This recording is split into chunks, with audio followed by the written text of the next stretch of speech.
నా కుమారుడా తిమోతి అని తిమోతి గారికి ఆ రోజు చెప్తూ, ఇదిగో ఈరోజు దేవుని పిల్లలమైన మనకు చెప్తున్నాడండి.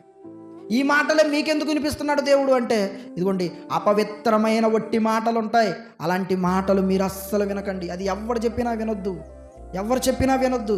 విన్నాము అంటే మనల్ని మనమే నాశనం చేసుకుంటాం. ప్రేమైన దేవుని పిల్లలారా, అది దేవుడు చెప్తున్నాడు ఇక్కడ. ఏమంటున్నాడు?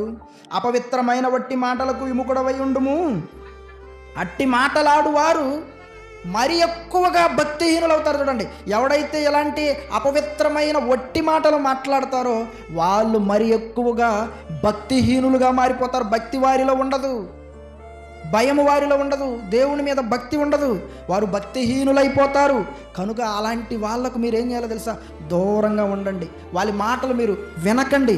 దేవుడు పని ఎవడు చేస్తున్నాడో వాడితోనే కలిసి ఉండండి.